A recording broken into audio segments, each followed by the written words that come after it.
Okay, let's go ahead and get started here. We are right at the top of the hour. Good afternoon, everybody. We've got a number of people that are coming into the meeting at this point yet.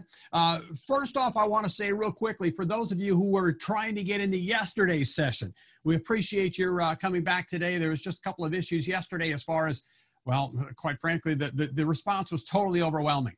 We had 100 seats. We had 250 people try to get into the meeting itself. So we're going to walk through the material itself. Really, the focus here today is the Economic Injury Disaster Loan, the EIDL program, and the Payroll Protection Program, and how they apply to your business. So a couple of things as we get started and really start looking at this, right? I have been fielding phone calls for really several days now. Last Friday, I sent out a quick email when the Payroll Protection Program, or PPP, which we'll talk about here in a little bit, I sent out an email because Friday morning when it kicked off, the SBA issued a new application the day it was kicking off. Right, so many of you already had applications already filled out, or you thought you were getting ready to go with it, and then they threw that at us. And I sent out an email to all of our customers, basically letting them know, hey, this is out there. They just issued it. Here it is. Well, our phones and our emails absolutely blew up. Paul Sove, our operations manager, and I spent all day Friday on the phone answering questions about the program itself. We ended up we're replying to emails at the same time. And that carried down through the weekend and all day on Monday. And so we decided at that point to put together a program to basically just unpack some of the confusion around this thing and untangle all the weaves that seem to be there. There's one of the problems, again, that we've seen in talking with contractors, many of you over the last couple of weeks, is there's lots of fear. Right now, there's a lot of fear and there's a lot of confusion. And a friend of mine used the analogy recently. It's like, it's not that we're afraid of the dark. It's just that we don't know what's in the dark. And that might be what we're afraid of. And so that's a part of the problem. So we want to kind of, bring as much clarity to this part of the puzzle as we can. The other thing that we've absolutely seen is that, for some of you, your business has completely stopped.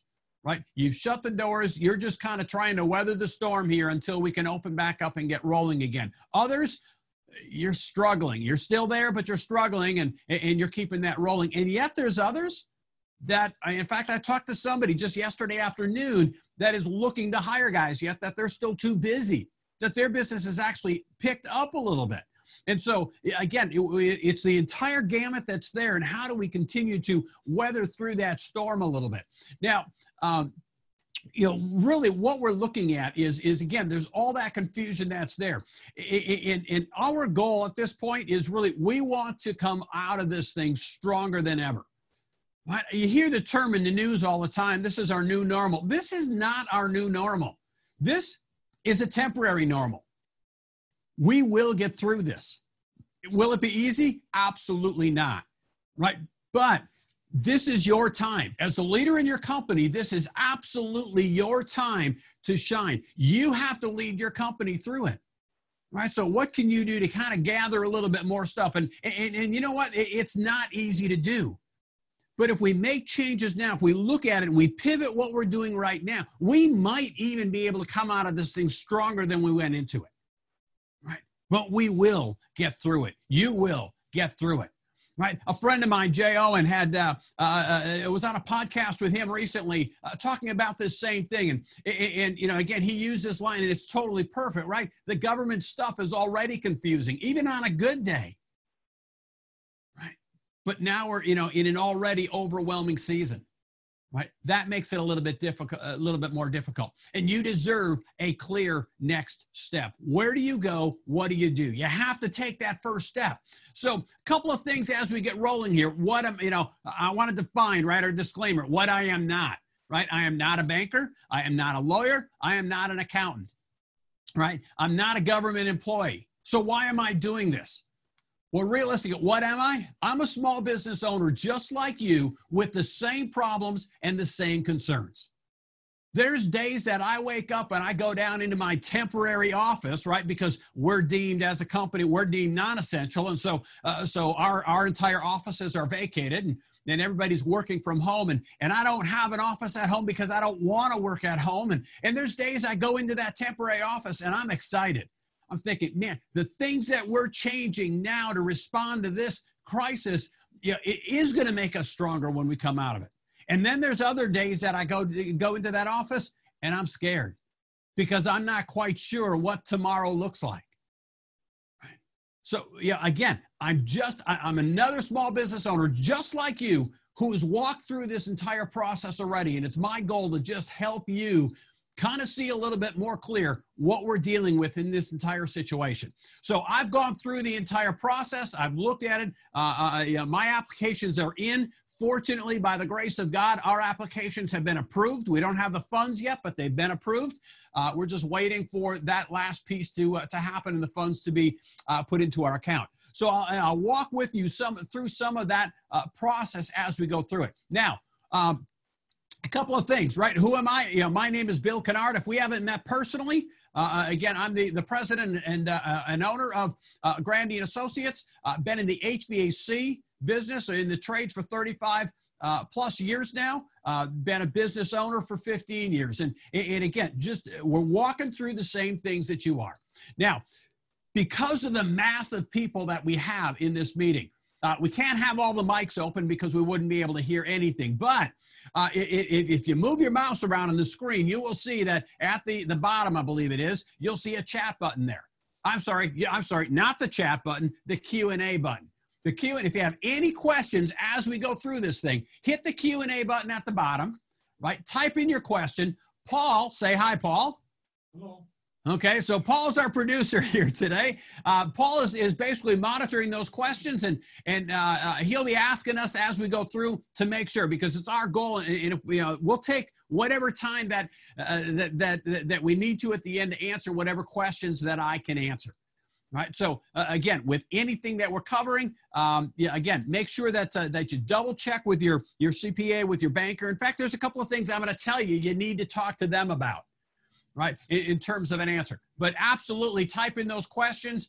We will walk through any of those that we can. Now, there are a ton of different programs out there right now to deal with this situation, right? It's the Economic Injury Disaster Loan Program and the Payroll Protection Program and the bridge loans and debt relief, and there's other things that are out there. But for purposes of today, we're going to focus on these two programs, the Economic Injury Disaster Loan and the Payroll Protection Program. Those two, how they differ, kind of how they work together in some cases, and where you would or could use them. So the first one, let's dig right in at this point. The first one is the Economic Injury Disaster Loan Program, or the government loves their acronym or their acronyms, right? So it's EIDL. The EIDL program is what this is. This was really put into place with, let's call it phase 2 of the stimulus package. That's where that one kicked in. Right. And so the program itself applies to, you might know this program is the one with the free $10,000, right? Or the $10,000 grant. That comes in the EIDL program. So this program, again, is intended for companies. They call them small companies or small businesses, right? I hardly look at a company with 500 employees as a small business, but that's classified as small business. It's like 90% of all people that work in this country work for companies that have 500 employees or less, right? We all fit into that category. It applies to sole proprietors, contractors, ESOPs, 501c3 nonprofits, tribal businesses. I mean, one thing that's unique about this program, as well as the Payroll Protection Program, is that they've really taken off almost all the restraints. Usually the programs with the SBA have quite a few restraints on them. They've really removed all of these. So it applies to most all people and companies.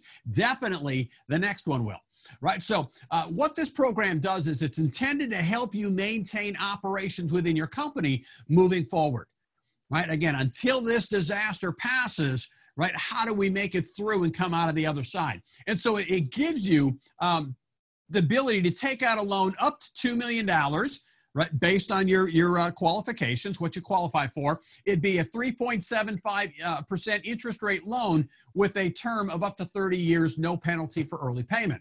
So that's kind of the outline or the overview of the program itself. Now, a couple of other things. This program, the EIDL program, when you apply for it, these funds can be used for any fixed debts, for payroll, for related benefits, for your accounts payables, any expenses that you have within the company that you struggle paying for because of the impact of the coronavirus that it's had on your company. And let's face it, you might be sitting here right now saying, well, we're cash flush, right? We've done the Dave Ramsey thing. We haven't, don't have any debt. We've been putting away money into the Hill and Valley account. We're okay at this point. What you don't know is what's going to happen, 3, 4, 5, 6 months down the road. That's where this program may come into play. Right now, I again talked to a company yesterday that their company situation today they're fine, right? Their company, their business, they're more on the construction side, and their business has not been impacted one iota over this whole thing because their construction, they're still working. None of the sites have changed, right? They're dealing with these large machines and contracts that were put in place months ago, so they're still rolling. But what's going to happen to their company is in about 4, 5, 6 months from now, when all of a sudden there's no new contracts being released right now. And so in 4, 5, 6 months, when these current jobs finish up, they're going to have no work to do. So it's going to be a while before they're going to feel the impact of this, right? That's where the EIDL loan would help you, is certainly in that particular situation. Now, here's the part that many of us are familiar with, right? It also provides an emergency grant for up to $10,000 that they will front you immediately. That does not have to be paid back. Now, you see my little stub note here, the EIDL may be eligible to be refinanced into a PPP loan. I'll talk about that here in a little bit. There is kind of a tie-in between those two, right? So again, you can apply for this loan and you can say that, yes, I want the emergency grant of $10,000, and they will give that to you quicker than the rest of it, right? And that first $10,000 does not have to be paid back. So we'll get into a little bit more details of that as we go through this program. Now, one of the other things with the EIDL program is that they waive all requirement for personal guarantees on loans of less than $200,000. Now, again, if you've ever dealt with the SBA, you know that they don't remove this stuff for anything. This particular program, they pulled off the shackles, right? And so if you're not familiar with the term, right, if you don't know what that personal guarantee is, it says basically that if your business were to fail, right, if you sign a personal guarantee, if your business fails, then even though the business died, you personally will stand behind the business loan, right? So it puts your personal assets at risk. In this particular program, they're waiving the requirement for that. So you don't have to sign a personal guarantee for the first $200,000 that you borrow under the EIDL program. Now, with this program, you apply directly with the SBA. You don't apply through a bank. You don't go through your local credit. You go directly to the SBA, right? That's where you're going to apply for this program. Now, again, you can apply for it, but you don't have to take it, right? And that's the interesting part. So I can apply for this loan. I can say, yes, I want the $10,000 emergency grant, right? And so what's going to happen is when you put in the application, right, theoretically, right, they will credit the $10,000 to your account. Right now, again, they're saying in writing, it'll take up to three business days to deposit those funds. Now, that's not happening. Right, I've talked to several contractors who have applied for this, 2 weeks ago and still haven't seen the $10,000. One of the things that is happening in this particular case is the SBA is not geared for a program like this. That's not what they're set up for. So all of a sudden, to have to process things so fast, right? A program like this, a program like the Payroll Protection, typically would have taken them a year to design. In this case, in some cases, it's been less than 2 weeks, right? So they're not quite set up for it yet. And so, there are some stumbling blocks that are taking place inside here. But when you apply for it, again, they're saying that they will deposit the $10,000 within 3 business days. Again, that part is not happening yet. We're still waiting to see how quick that will happen. And then they will go back and look at your application and see if you qualify for this EIDL loan, right? And how much you would qualify for, okay? So they may come back and say you qualify for $150,000. It doesn't mean that you have to take it. Even if you choose not to take it, you can still keep the $10,000. The application specifically states you do not have to pay the $10,000 back. Okay, now keep that in mind a little bit because we're going to talk about that a little bit more. Again, the idea of this program is it's going to give you the additional funding that you may need really until your normal operations resume. Right, that's the goal of this program. Now, one of the things here, so like this company I referred to a little bit earlier, that today they're busy, but what's going to happen 4, 5, and 6 months down the road? You can apply for this today. Take the $10,000, get approved for the loan, take the money on the loan, and just sit on it because the payments are deferred for 6 months. So you can put it in your bank and you can sit on it, right, till, you know, and then 6 months from now, make the decision, do I still need this money or do I want to go ahead and pay it back? And worst case scenario, you're going to pay a little bit of interest for that 3.75% interest rate on those funds that are there, right? So you can absolutely do that. The application process is sickeningly simple. It really is, right? It's a very quick application. Again, you apply directly with the SBA. And so where you're going to go to is here's the website right here, covid19relief.sba.gov. And the last little piece is important, sba.gov. One of the things that is happening already is there are tons of scammers, right? You'll receive emails, you'll receive phone calls and things like that, you know, to go to this site to apply for the EIDL loan. Don't go to any other site other than that one that ends in sba.gov, right? That is the only official site to apply for this particular program. The application process will take 10 to 15 minutes to complete. It's actually pretty simple. And again, theoretically, they say 3 days. That's not happening. Yeah, again, hopefully some of that will be hitting pretty quick here. Now, the other thing that will happen is during that application process, they are going to ask you for your bank account information because they're going to direct deposit the funds right into your account. You probably don't have to get too concerned about that because quite honestly, they probably have most of that information already anyway. So it's not like we're hiding it from them at that point. Now, I have talked to 2 contractors since yesterday afternoon that in going through this application process said they got to, because there's 5 different screens that you hit. I'll show you that in 1 second. That they got, you know, part of the way through and couldn't continue. And so, yeah, again, I'm starting to look into that a little bit more. I was going to walk through that one to see if I got held up in any way, shape, or form. But I've only dealt with 2 that have had an issue with that one. So that's the first program. And again, just to show you real quick, right, what this looks like, it is actually very simple. If I just go out to, again, that COVID-19 relief.sba.gov. This is the website. It's going to take you right out to here. You can see the individual steps, right? So disclosures, right? Really quick. Some business information about you as the owner, a little bit more information about your company, and then just review it as the last step. And so really, you know, if you look at this whole first page, you know, if I look at this one, I can see some of these items that are on here. If I just make that a little bit bigger there, right? The whole first item, right? What kind of a business are you? Right, I'm an applicant with a business of not more than 500 people. For most of it, that would fall in, right? But note the second one that's here: an applicant or an individual who operates under a sole proprietorship with or without employees, or is an independent contractor. So again, sole proprietors, independent contractors, you can absolutely qualify and apply for this program. Right, so you're going to pick what type of company are you. From there, I'm going to scroll down a little bit farther. You have to review these statements and you have to check off and agree with each of them. Right, so the first one, you know, you're not engaged in anything illegal.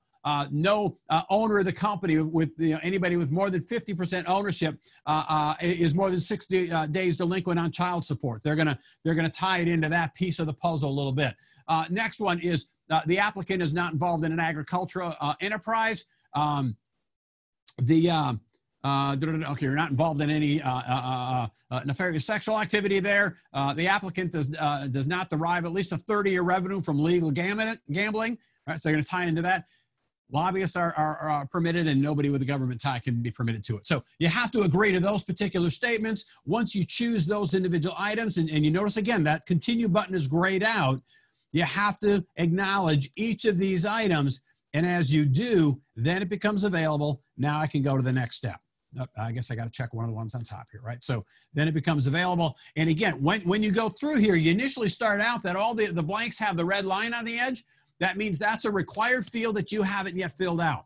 As soon as you put information in, it's going to turn green. And at that point, that tells you that that field is now filled out properly, right? So you fill out all those. And again, it's pretty quick, easy. The business information. You notice there's a whole chunk in the middle there that are not required. Some of them deal with faith-based type organizations or different types of companies. Those are not covered for you. So you hit those individual items that apply to you, right?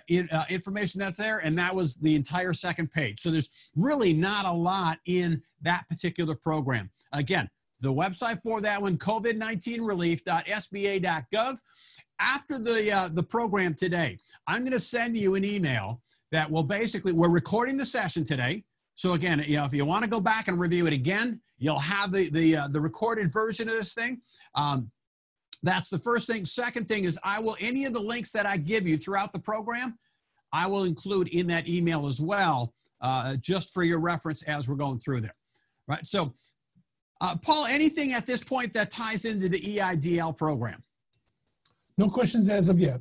Okay, let's kind of move over, and we're going to spend really the next chunk of time on the Payroll Protection Program, because that's the one that really is spurring all the activity right now.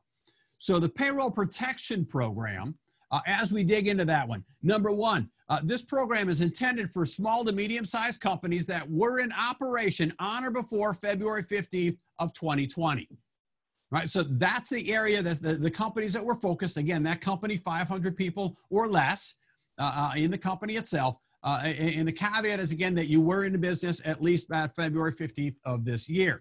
A couple of other things. Number one, it includes all sole proprietors, independent contractors, and eligible self-employed individuals. They're included in that as well. The one difference is that for independent contractors and self-employed, you can't file until April 10th. That's tomorrow, right? Now, because I've got a little bit of a mix-up here. Small to medium-sized companies, sole proprietors can start applying. Actually, that's what kicked in last Friday.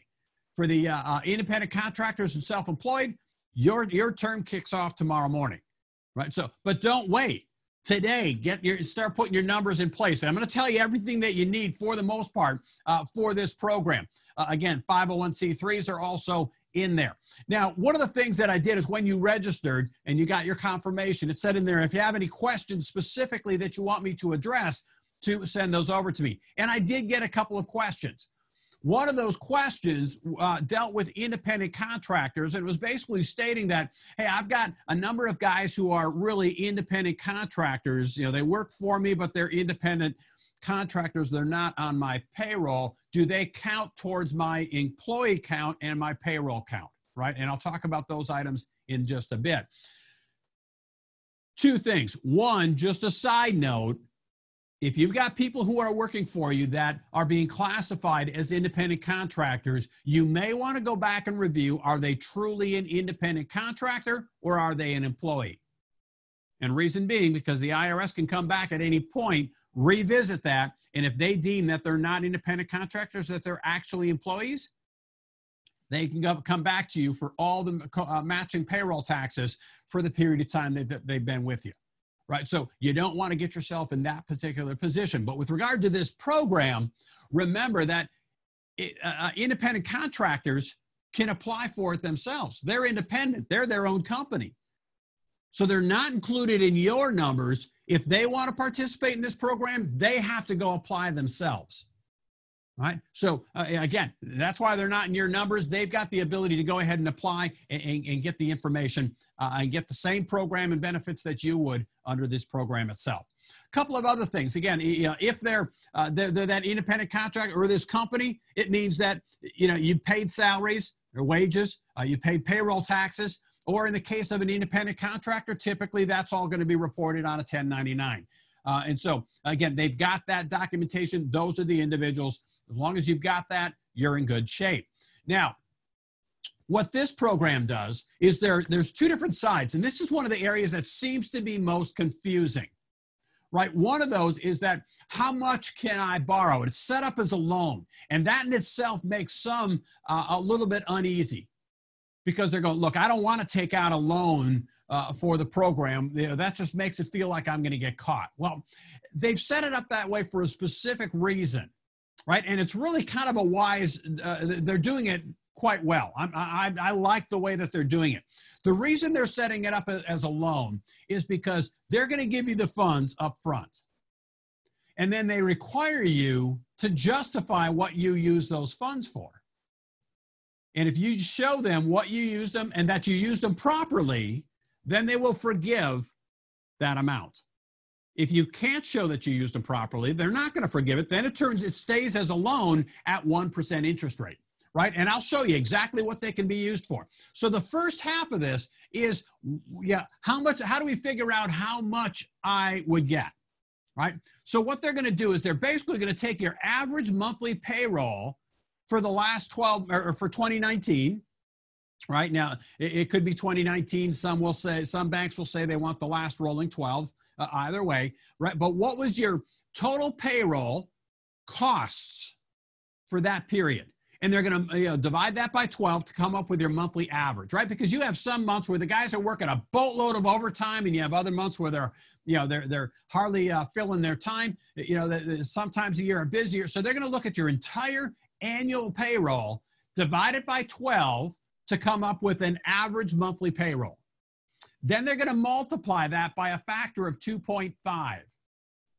Right? And that's how much you qualify to borrow under the Payroll Protection Program, up to a maximum of 10 million. And if you're approaching 10 million, you're a whole lot bigger company than we are.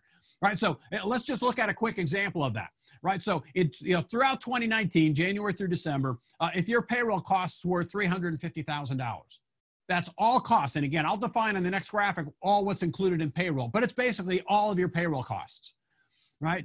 So we're simply going to take the total $350,000 divided by 12. So our average monthly payroll is $29,166. Now I'm going to take that $29,166 times 2.5. It means I qualify to borrow $72,915. Okay, that's the first half of it. Don't confuse this with what we can use the money for. This just simply tells us how much we qualify for, right? So we're going to take what's the average monthly revenue times 2.5 to come up with that dollar amount. Next, what's included in payroll?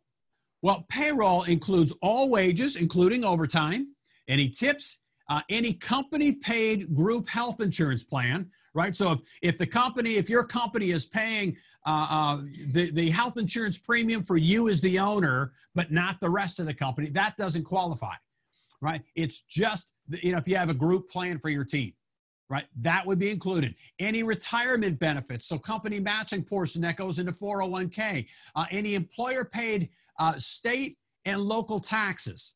They pull out, they don't look at any federal tax that the company has to pay, any Social Security or Medicare, right? And the reason they do is they're going, look, we're already giving you all this money. We're not going to let you double dip, right? So they factor out those three items, right? So other than that, any wages, tips, group health insurance portion, the company portion of it, retirement, the company matching, and employer paid state and local taxes that you have to pay.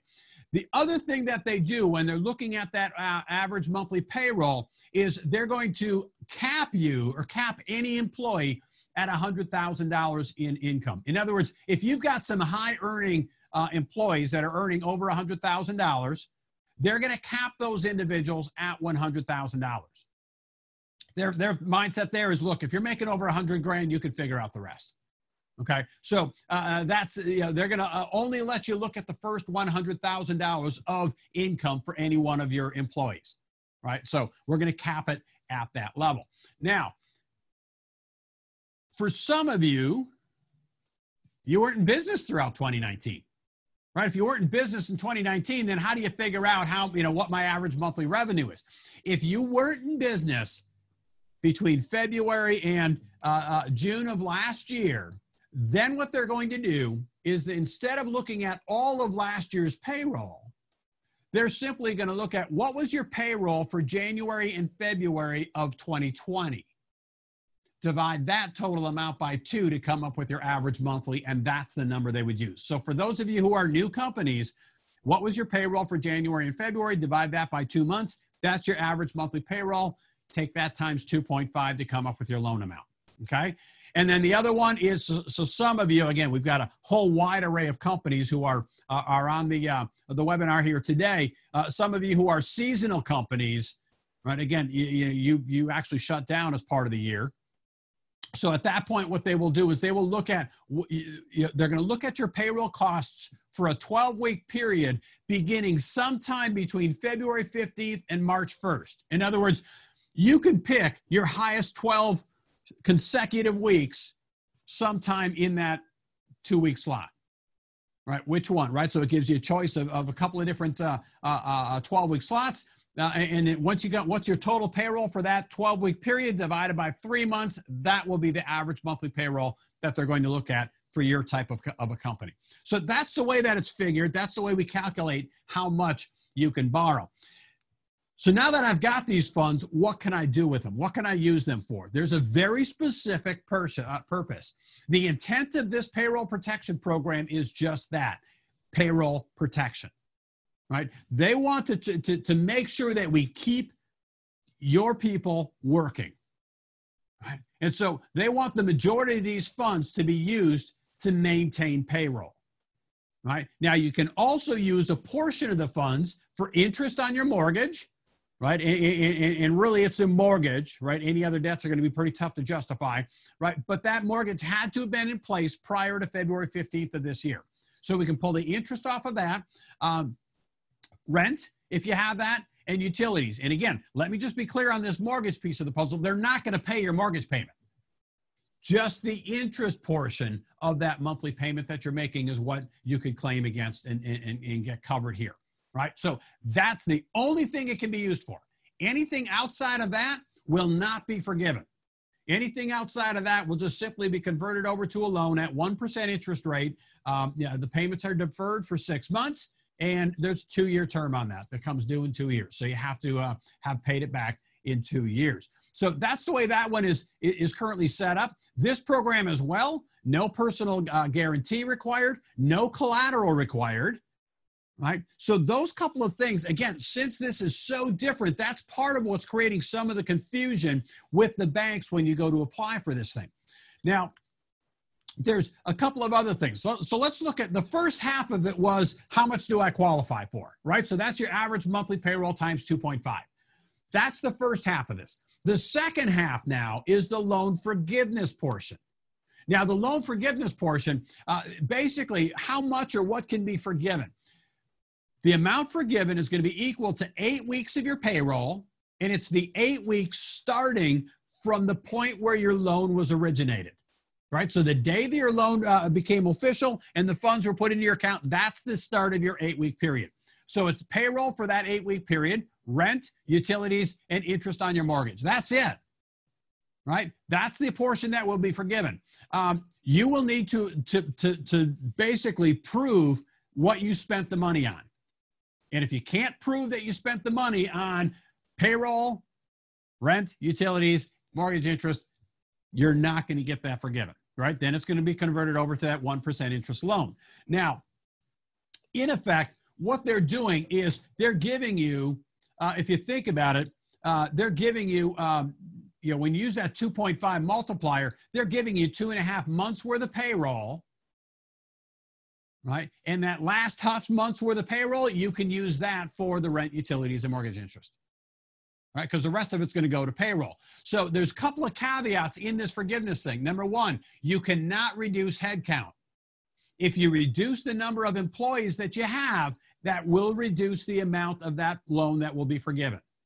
The intent of the program is to keep your people getting paid. right? Second thing is you can't reduce their wages, right? So if we try and reduce their pay, their hourly rate or whatever they get paid by more than 25%, then it will not be forgiven. And again, any reduction in their pay will result in a reduction in the amount forgiven, right? So the goal here again is to keep payroll flowing at the same level it was before this thing hit. So in effect, the government's going to cover your payroll, rent, utilities for 8 weeks. Okay, so one of the questions that has come up several times is, but Bill, I've got the cash. I'm in pretty good shape at this point in time, right? Do I need to take this thing? I would absolutely apply for it, yes. Because again, we don't know what's going to happen down the road. And so right now, today, you can get the funds. They're going to be consumed. So you may as well take some of them. You're going to pay for them in some way, shape, or form in the form of taxes later on. And so you may as well get, receive the benefit of it right now. And so again, as long as we cover these couple of items, take the funds. You can put that money in the bank if you need to right now. Because again, as long as you keep your people on the payroll and you don't reduce their wages, then at that point in time, again, they're going to forgive that dollar amount anyway, because you can still show that you spent that money throughout the time frame. Okay, so that's where that comes in. We got a question. Paul, what do you got? 2 questions to answer. Well, first one is there a time limit to apply for these benefits? So is there a time limit to apply for the benefits? Technically, it's at this point, it's June 30th. However, as we stand here today, there's $346 billion in this fund, right? So the Payroll Protection Program came into play with phase 3 that Donald Trump signed into law on March 27th. The program kicked off last Friday. When the funds are gone, the funds are gone. Okay, now, 2 days ago, President Trump basically requested another $250 billion be put into this portion of the program for small businesses. But as I understand, earlier today, that failed in the Senate, and at this point, it's effectively dead. So when the funds are gone, the funds are gone. So don't wait for it. Apply as soon as you can apply, because it is going to be on a first-come, first-served basis. Okay? Next question. Second question was from Tim. He was told that it's essential to put the money in a separate account. Essential to put the money in a separate account. It's a good idea to put the money in a separate account, but they're going to deposit into your regular account anyway. Right now, what is essential is you need to be able to track these expenses throughout this time frame, right? So that to prove that you use the dollars or this many dollars towards these couple of items, right? So that part of it is critical. So keep that in mind. If you're applying for this thing, then as you go through the 8-week period, be tracking that information, right? You're going to have to track payroll. You're going to have to track the expenses, the utilities, the rent, stuff like that. Be tracking that as you go through it. Okay. And the next question, will these forgiven funds need to be counted as income on companies in 2020 That's taxes? a great question, right? So, because anytime loans are forgiven, right, or a debt is forgiven, they count that as income, which means they're going to tax you on it. Specifically written into this stimulus package, any forgiven funds under the Payroll Protection Program are not considered income, and they're not taxable. So that's a huge plus for you. Right, so in effect, they're going to give you 8 weeks worth of your payroll expenses, and again, it's not considered income. It really is at this stage a gift. Right, down the road, we're all going to have to pay it back, but today take it, right, utilize it. Anything else, Paul? All right. So again, and I'm going to show you in a little while what you need to have in terms of documentation to prove this stuff to them. Right, but we'll walk through a couple of other items a little bit quicker. Now, as far as the application process for this one, again, it's actually really simple. Couple of items that you need, right, is number one, you're going to apply for this program through your local bank. Right now, again, it is an SBA program, but you are going to apply through your bank. Right? If you say, well, I applied for the payroll protection already 2 weeks ago, no, you didn't. That would have been the EIDL program that you applied for, not this one, because this one you couldn't apply earlier than last Friday. All right, so that's where this one kicks in. So you're going to apply for this one through your bank. Now, here's the other piece of the puzzle. Different banks, the banks in general are kind of struggling, not kind of struggling, some of them are really struggling with this thing. Because again, this thing is so far out of the norm from what they normally do. They're normally going to make sure that you're good for it, that you've got the collateral, that you've got the funds behind you, or the cash flow, or the potential to be able to pay this thing back. But written into this program, again, there's no personal guarantee, there's no collateral, there's no background checks. Right, so all of that stuff is gone. So the banks, understandably, are nervous because they don't typically give loans without knowing all of that stuff. And so that's one of the aspects that's here. And so you're going to see some of that that you're dealing with. So again, you're going to apply for this through your bank. The application itself is fairly simple. Last Friday morning, I sent you an email with the new application that came out. In the email I send you today with the recording, I'll have another copy of this thing in case you don't get it or have it. If you filled out any application for this prior to Friday, again, they made a couple of changes to it. So this is the current one. And it's actually pretty simple. It's basically, it's a 2-page application, and the second page is really just acknowledgments. Right, so the first page, right up in here, do you have a DBA name, right? A doing business as type name. Put that in here. If not, leave it blank. What's your company's legal name, company's address, your EIN number? You're going to plug that in. Your social security number for sole proprietors. When you get into the phone number, primary contact, email address. This line right here is in effect applying for the loan. That's it. Right? So the boxes that are there. Number one, what is your average monthly payroll? And I've got a spreadsheet that our bank provided to us to help with this. Yours may have one very similar. I'd recommend that even if they don't require that, fill it out because it will help you and it will give them a lot of information that they need as they're putting this thing together. Right? So what's your average monthly payroll? In our example we ran earlier, it was at $29,166. And then times 2.5, right? So there's going to be your loan amount right there. And then last, how many employees do you have?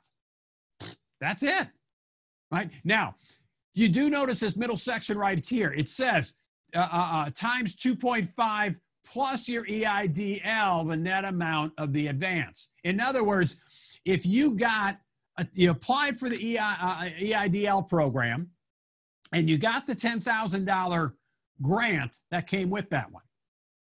Now, keep in mind, even if you decide in that EIDL program that you don't want to take the funds, or even if they go through and you're declined, you don't qualify for a loan, you still keep the $10,000 grant. That's yours, okay? But they're not going to allow you to double dip. So if you got the $10,000 grant, you need to add that into this loan amount as well, right? So in other words, they're not going to let you take the $10,000, have that forgiven, and take everything here and have it forgiven. Right, they're going to take that into account. Okay, so we're going to put that $10,000 added into the average monthly payroll times 2.5 plus our grant. Right, then right underneath it, right, what are you going to use it for? Well, check all that apply. Right, so I'm going to use it for payroll and my lease and mortgage interest and utilities and all debt that was incurred. Right, so we got that in there. Next down here, who are the principals of the company? Who are the owners? What percentage does each one own? What's their social security number or their EIN number? Underneath that, if I scroll down a little bit farther on this page, I can see the bottom half of it here. Now, there's a couple of statements in here, and this is one of the areas where this changed a little bit. I'm going to see if I can just blow this up a little bit so you can read a couple of areas a little bit easier, or at least so I can, right? And if you notice the comment right here, if questions 1 and 2 are answered as yes, the loan will not be approved. Okay, so number 1, the applicant or any owner of the applicant company presently suspended, disbarred, proposed for disbarment, declared ineligible, voluntarily excluded from participation in this transaction by any federal department or agency, or presently involved in a bankruptcy. If that's the case, then you answer yes, you're not going to qualify for this particular program. Second one, has the applicant, any owner of the applicant, in other words, the owners of the company, or any business owned or controlled by any of them, ever obtained a SBA loan or any other federal loan that is currently delinquent or has been defaulted on in the last 7 years, right? So if you've defaulted on an SBA loan in the last 7 years, they're not going to give you more money, right? So that's the second one. If you answer yes to either one of those, then you don't qualify for this program. 3 and 4. Basically say, is the applicant or any owner of the applicant of the company have a common management with another business? In other words, do you also own another company that would be applying for this same program for that company? If so, doesn't disqualify you. They just simply want you to give them the details. Attach another sheet explaining the details of that ownership or that company, and attach it, label it as addendum A, and you're good to go.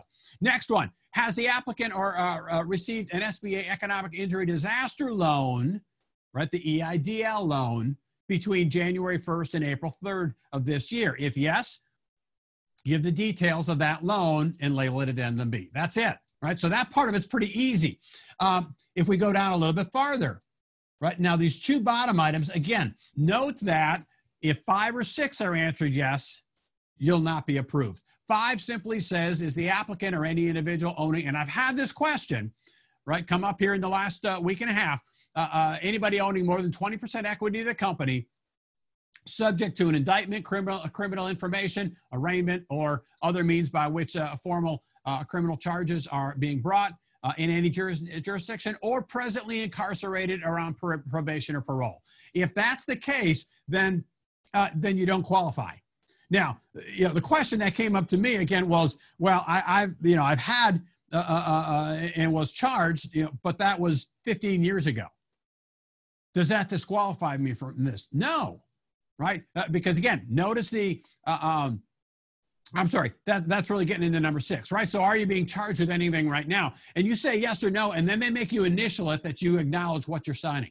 The next one is number 6, is within the last 5 years, has the applicant, right? And you get through all this other stuff, right? But here was the bottom one, right? Or been charged with a felony, right? Or anything else. Does that one disqualify me? Remember those first 5 words, within the last 5 years, right? So, if it was 15 years ago, it doesn't matter, right? That doesn't affect you here at all. And then the last one, again, if you filled out an older application, they've clarified question 7 and 8 here a little bit. The 7, basically, are you and the people who work for your company U.S. citizens? Right? They want these funds to go to people here in the United States. And then last, is the applicant a franchise that's listed? If so, indicate yes. And that's really all there is to this application. I'll show you page 2 here in 1 second. Question? Got a couple questions. First one's pretty easy from from Diane. If you already applied through the bank for the PPP, can you still apply for the EIDL? If you've already applied for PPP, can you still apply for EIDL? Yes. You absolutely can. I would talk to the bank at that point just to make sure you don't run into any issues because of that grant item that's out there. You may even want to, because for the EIDL, you do have till June to apply for that one. Again, that one isn't free money, if you will, right? So that's going to be a 3.75% loan. And so at that point, we have a little bit more time in that particular program to apply. So you may want to wait until you get your funds here and then go back and apply for that one. But talk to your bank on that one as you're going through that one. From Debbie, sort of the opposite question. If I've applied for the EIDL but haven't received the $10,000 yet, do I still fill in that amount in that box? No, if you haven't received it, again, I would not fill it in at that point. But again, talk to your bank about that one. Let them know that you have applied for it and follow their guidance on that one is what you want to do. But don't hesitate to apply for this one right now. From Dino, as an LLC, I take draws to my personal bills. How do I show that on the PPP application? Okay, so at that point, again, what was you include at that point, that was all your part of your income, right? At the end of the year, you basically, when you did your taxes, right, or your accountant did your taxes, they reclassify a portion of that as income and the portion of it as distributions. And so what was that total revenue that you took out of it last year? And again, if it exceeds $100,000, then you need to cap it at $100,000. Last question from Larry. Do wages include unemployment and or workers' comp? Do wages include unemployment and workers' comp? They do not. Right? Wages are simply going to be those couple of other items. So the unemployment insurance is separate and workman's comp is separate. So So that's again, that FUTA and SUTA, those portions are not included in wages. Good questions. Good questions on all of those.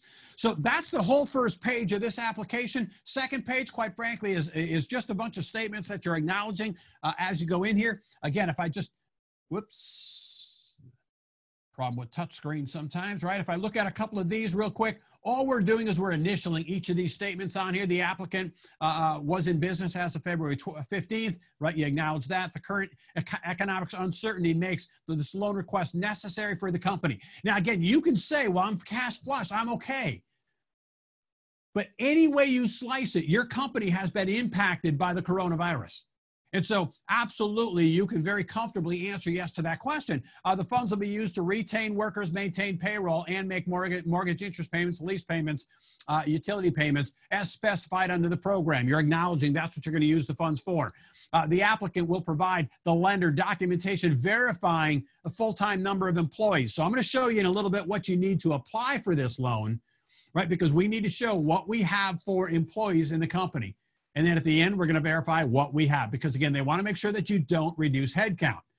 If you've already reduced headcount, you've laid people off, you can bring them back, pay them their normal full wage for a 40-hour week, and it will be covered under this program. Right now, so that's one of the things. I'm going to come back to that thought in just a little bit. I understand that loan forgiveness will be provided at the sum of the documented payroll expenses. The one item in here, again, I'm going to cover this 25% on the next graphic, so I'm not going to get into it here. During the period of February through December, the applicant will not receive another loan under the Paycheck Protection Program. Again, you can't file for this thing twice. And then these last two are, basically here we're just acknowledging that the information is true, right? That you're not lying on here. This last one is the one that really where it adds some of the, I'm not going to say, well, yeah, some of the confusion, right? In that it says, I acknowledge that the lender, the bank that you're working with, will confirm the eligible loan amount using the required documents submitted, right? They acknowledge that the lender can share that information, right? But that first sentence is the critical one, that they're going to confirm the eligible amount, right? In other words, they're going to be the ones to prove or verify that the information you gave is correct. Well, how are they going to do that?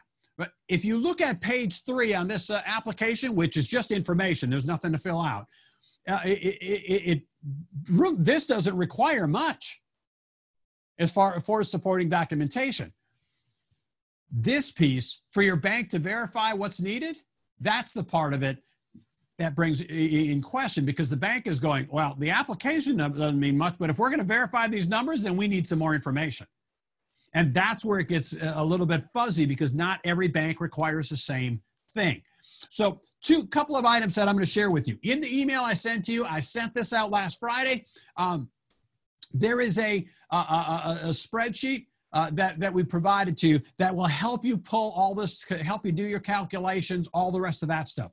And it's really a fairly easy to use and well put together little quick spreadsheet. I can't take credit for it. This is literally what my banker had provided for us and used themselves. So you fill in the yellow boxes. The first tab that's on there is just information about your company. How many employees do you have as of certain dates? Things like that. Next tab, right? So along the bottom, there's a couple of tabs, right? So the loan amount calculator. Now, based on your company's structure, you're going to use one of these columns. You will not use more than one, right? So the first column is non-seasonal, right? That's going to be most of you, right? So your business is non-seasonal. You're cranking all year long. So what's your total salaries, your wages, your commissions, your other compensation that's there? The vacation, the sick pay, the medical leave, any of that stuff that you paid throughout last year would go on here. Right. So we're going to fill that in, right? And you get all the way down to the bottom, it's going to give you your total payroll that's there. Again, this section here. So if I have my total payroll is $350,000, but I had one guy who earned $150,000. He's over $100,000. Well, what's the amount over $100,000? All right, here's 50. It's going to subtract that from your total, right? So it's automatically going to factor that out. That's the first one. That'll be for most companies. Middle column is for non-seasonal companies, but you weren't in business last year. So at that point, it's looking for the information from January and February, and it will calculate that number for you. And then the third column is for those companies that are indeed seasonal, right? Pick a 12-week period, sometime starting between March and February 15th and March 1st, right? What are your numbers for that period? It'll tell you what your total payroll is at that point. When you scroll down just a little bit more, it will now tell you what your allowable loan amount is that you'll use on your application. If you scroll down a little bit farther yet, remember at the end of this week, independent contractors and self-employed can start to apply for this thing. But so those two categories, as well as sole proprietors, can use this section, right? So what were your total wages, your compensation, your income, right, that you took out of the company in your particular case? It will help you figure out not only your average monthly payroll, but also your loan amount in there as well, right? So this tab is all about how much do you qualify for. The next tab, if we go over to the third tab is the loan forgiveness calculator. How much of that dollar amount will be forgiven? And so really the whole top piece here, you're just going to transfer numbers from the second spreadsheet. That's your payroll information. All right, so you're going to plug that in. As you scroll down a little bit farther, then it'll actually get down into, okay, how much of that loan, it's going to ask how many of your people were there, right? What did you actually pay? And how much of that will end up being forgiven. And so it's going to help you come up with those numbers. The last item is, the last tab that's there is data that's needed. And basically it's just a list of the items that you would need to use in here. So let me give you a couple of different sets of numbers here, right? Or pieces of information. The first one is, what documentation are you likely to need for the loan origination, right? In other words, for the application process.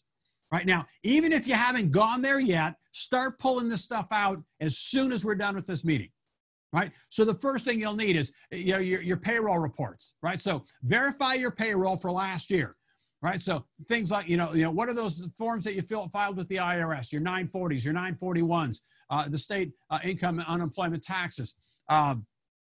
What were those numbers? Now, what I would do, and I recommend, because many banks are going to require both of these, first off, what was the total payroll for calendar 2019? And then also for the first quarter of 2020.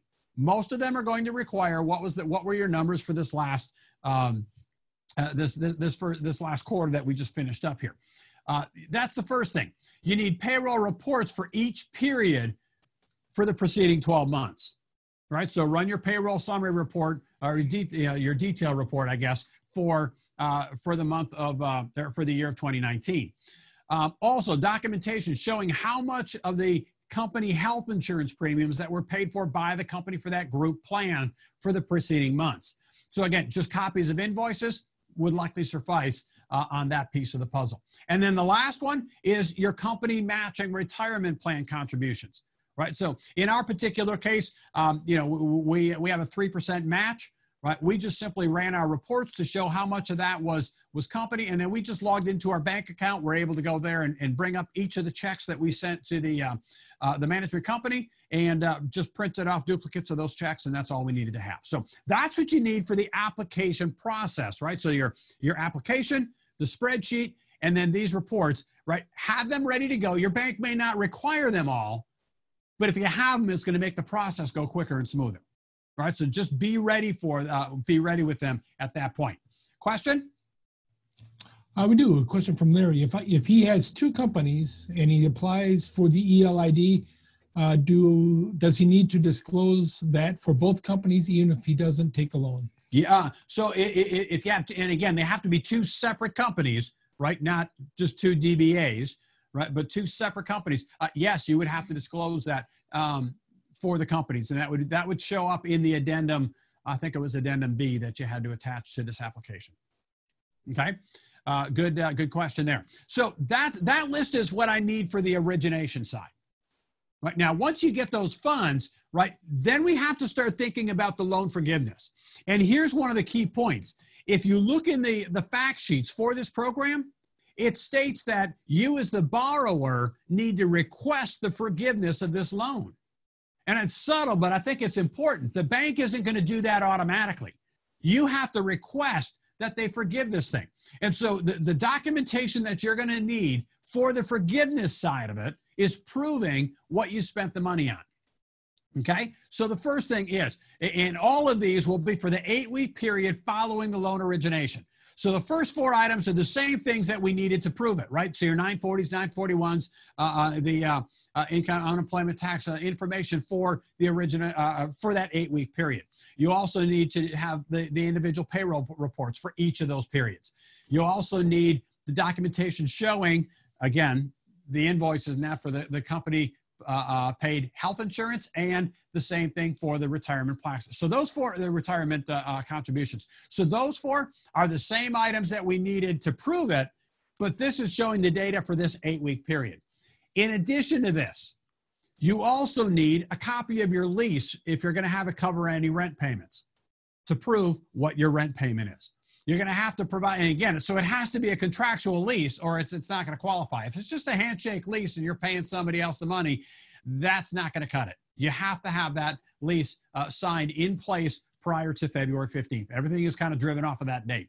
Copies of statements for interest that you paid on debt that was incurred. Again, the debt had to have been incurred prior to February 15th or it doesn't qualify. So copies of the statements showing the interest that you paid on them.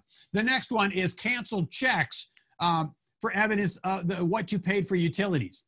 Now, the question has come up. In fact, yesterday afternoon it came up. So the utility bill itself, the power bill, the gas bill, those certainly qualify. The question came up surrounding internet and telephones. Now, that one could be a little bit more questionable. It's a little bit gray at this point in time whether that would qualify or not.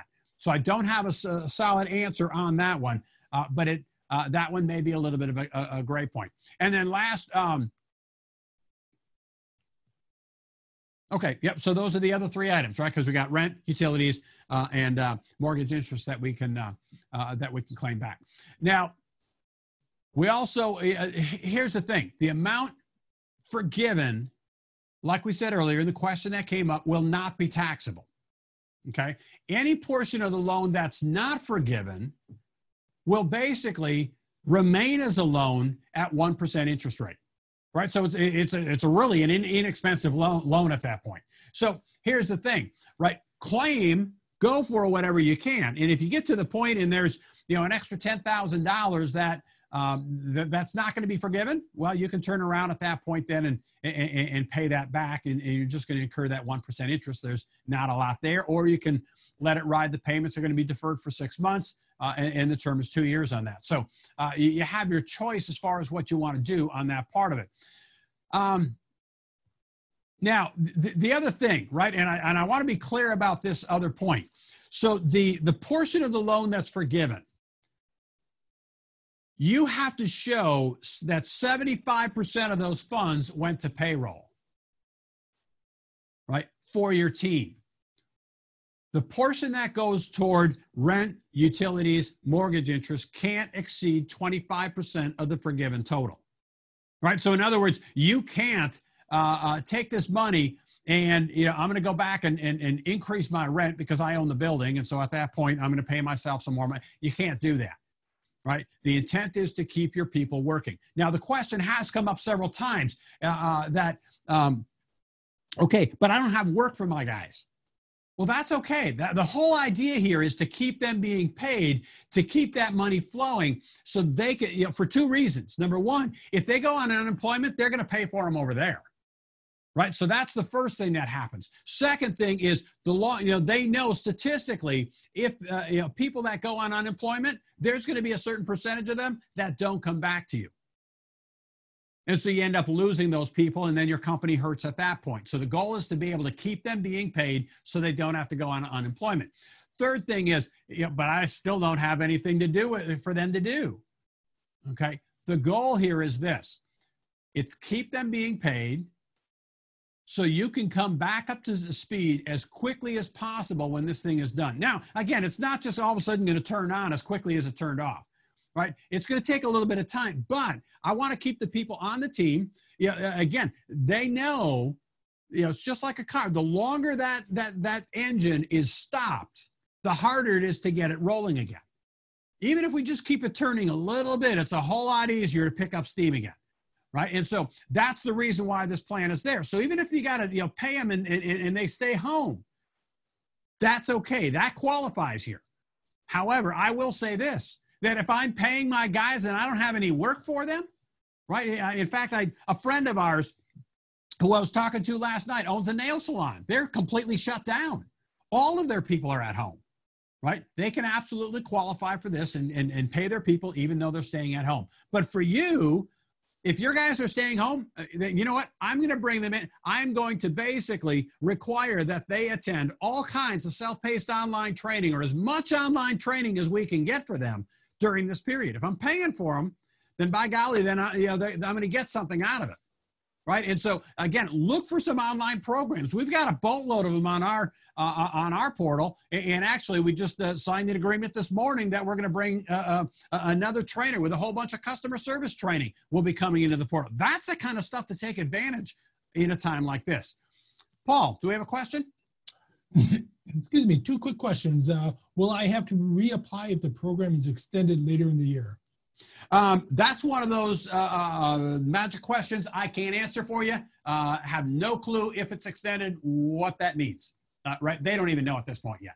So that's a question we can't answer. And does the term payroll include owner distributions?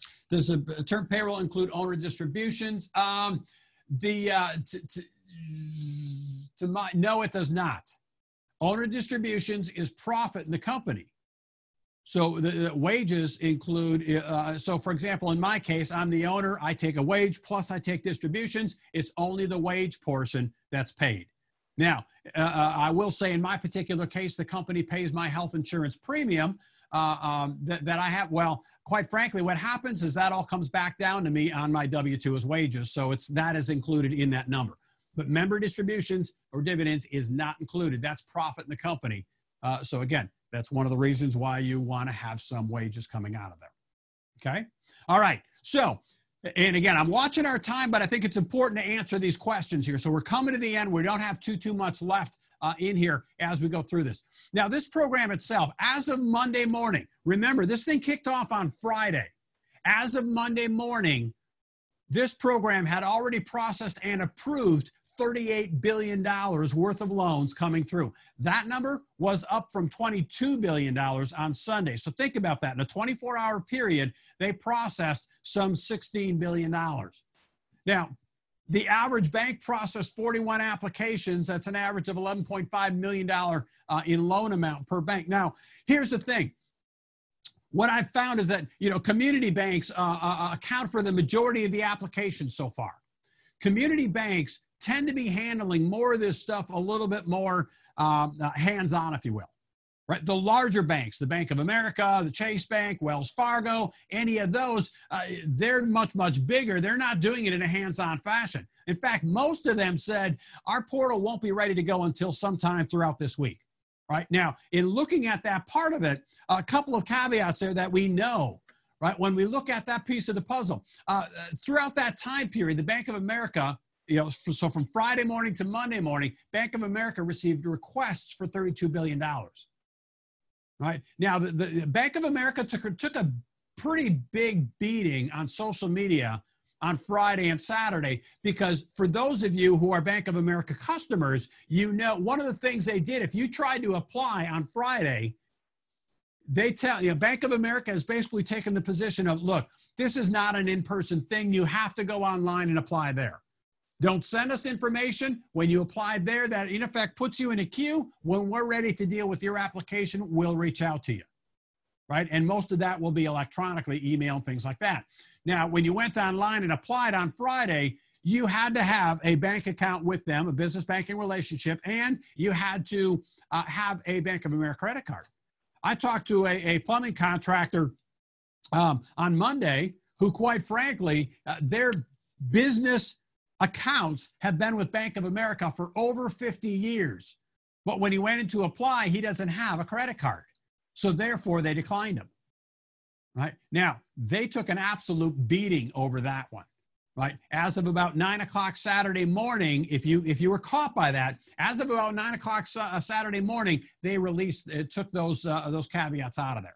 You just have to have a business banking relationship with them. Wells Fargo.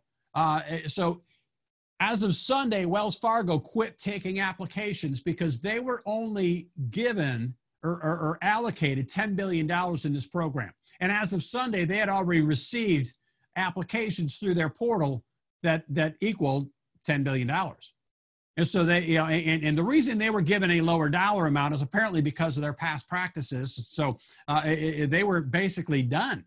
Now, as of about 3 hours ago, I went out to Wells Fargo's account, and that note that they had on there that said they're no longer taking applications was gone.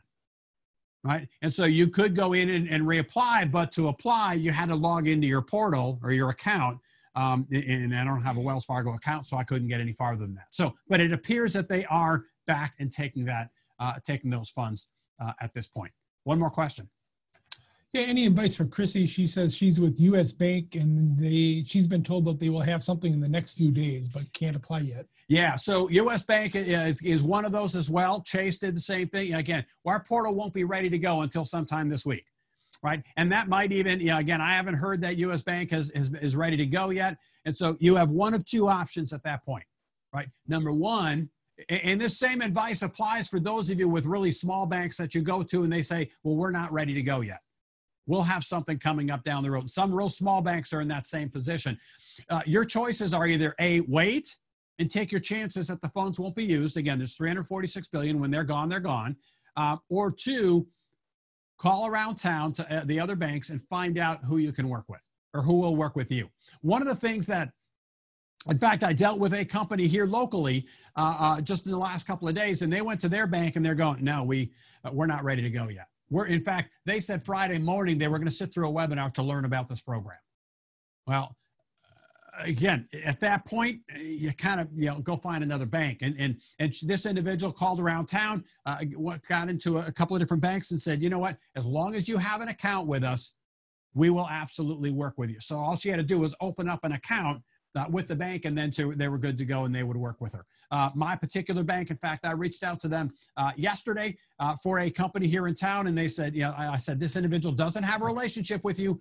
Would you be willing to work with them? And they said, yes, we would. We are focusing on our clients first, but if they would basically just commit to talking to us about a banking relationship in the future, we will absolutely work with them. Right. And so some of them, again, reach out to them and talk to them at that point in time. That will help that piece of the puzzle.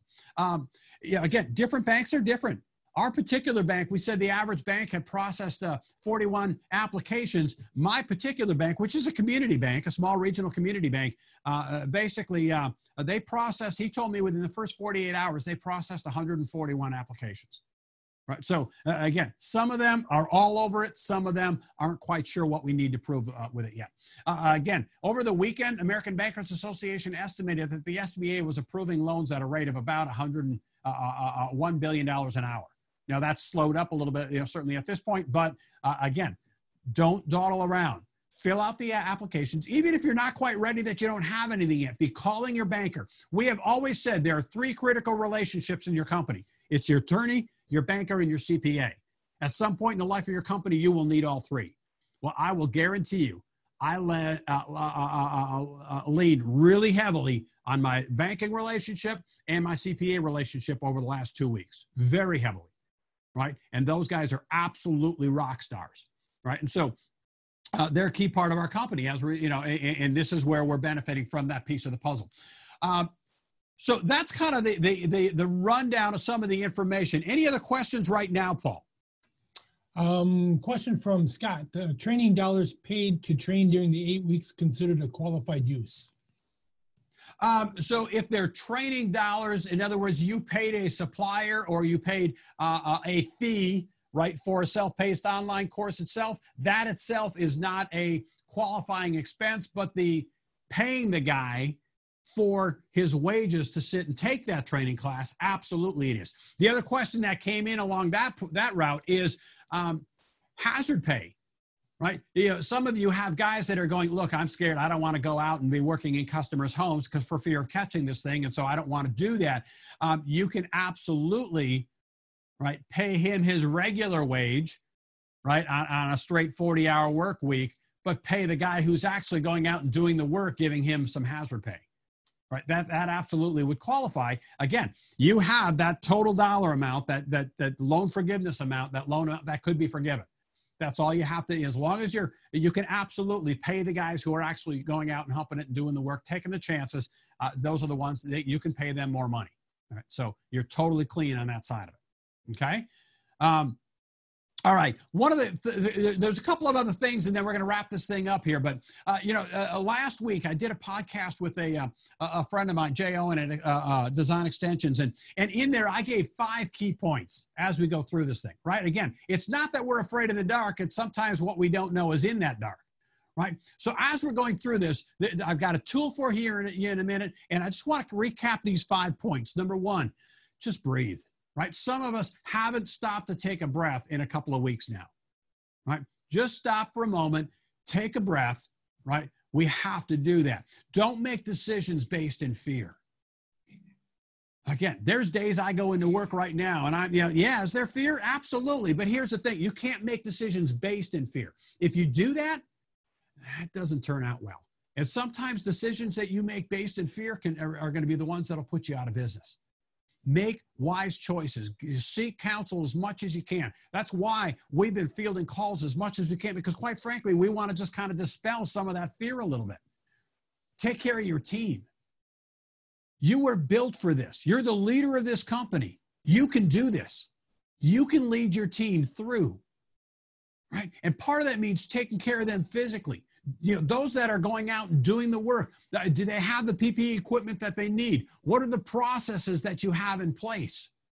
Right? Some companies have done an awesome job at this. Do your guys have again, whether it's the face mask, whether it's the gloves, the sanitizer, right? You can find where you can make sanitizer if you need to keep them clean, right? Are they wiping down their tools every time they come off of another job? They should be. That should be a standard practice anyway.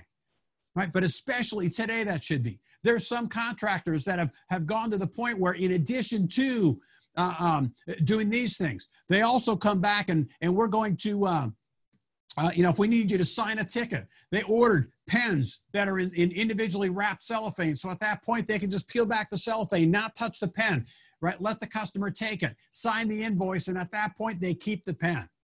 Right? We've got others. In fact, there's a company here in Wisconsin. Last night I was looking at it. They have a total touchless service call. If you want that service call, you'll go ahead and book it. They'll dispatch the guy out to your home. Right? When you get there, right? They'll contact you before they come to the door. They'll call you. At that point, they'll basically go into the home. They'll check out your system. They will call you on the cell phone to tell you what's wrong with it instead of coming and talking to you. Right? And then afterwards, at that point, they'll call you again to take care of payment over the phone. So there's zero contact service calls. And they're constantly talking about that right now. Right? So take care of your team. Do they have what they need to physically stay safe? But take care of them mentally. Look, if there's fear on your part, there's fear on their part. Right? They're going home. They're afraid of losing their job. They're afraid of losing their income. It is not possible to over-communicate with them at this point in time. Reach out to them constantly. Ask them, not just work stuff. Hey, how are you doing? How's your family doing? Right? Do you have anybody who's impacted in your particular circle? Right? Talk to them. Take them up. That's absolutely critical right now. Right? And again, if part of your team is remote, are you checking in with them regularly? Right? You need to reach out to them constantly just to make sure that they're okay.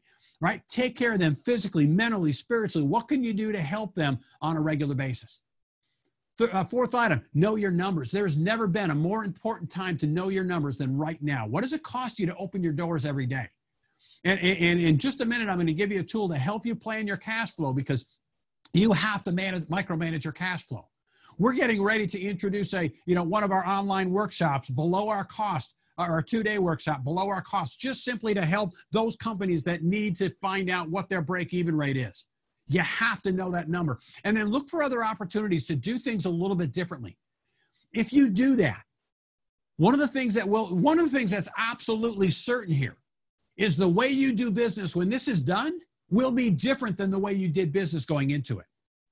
Look for those opportunities to pivot just a little bit differently now.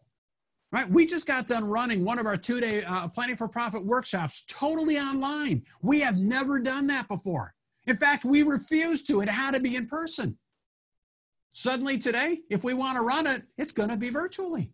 And it worked awesome. It'll be a permanent part of our offering moving forward. We've got a Window World franchise here in Green Bay. You know, their ads are running on TV. He's always on TV, and Art's ad at this point in time talks about, you know, hey, we have to take care of each other during this time. That's critically important. And odds are, with everything that's going on right now, you're not thinking about your old, rotten, leaky windows. At the same time, they're not getting any better. If you would like to use some of this time now to start looking at it, we can connect with you virtually, look at your windows based on our pricing model. We can give you a pretty close price and we can lock you in. We won't take care of it now. We'll deal with it in summer, right? But Art is absolutely caring for his customers, and he's still doing things a little bit differently. Look for those opportunities to do things just a little bit differently. Things that I never thought would work in our company, we're having to pivot and make work. If you do that, it will change your company, and you'll come out of this thing a little bit stronger on the other side, right? And then last, again, you have to micromanage your cash flow. You have to.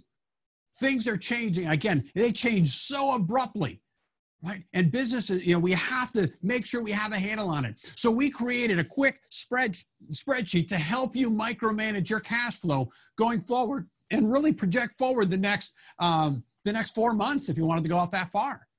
And so it's very simple to use. What's my beginning bank balances, right? What are my projected revenues? What are my projected expenses? And it will project that out for you, right? You can get this, right? We built it. We made it available to you. You can get it at grandylink.com/cash flow. You can go out there. It's simply going to ask to throw in your name and download the thing. It's all yours to use. But we didn't stop there, right? So you've got the projection, but then also the second tab at the bottom. You can go in there and say, okay, this is what I think is going to happen.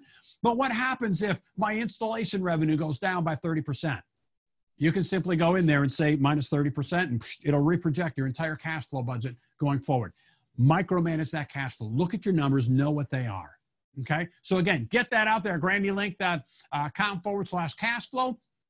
That will be the place to find that tool. So, Paul, at this point, any questions that we've got that have queued up here?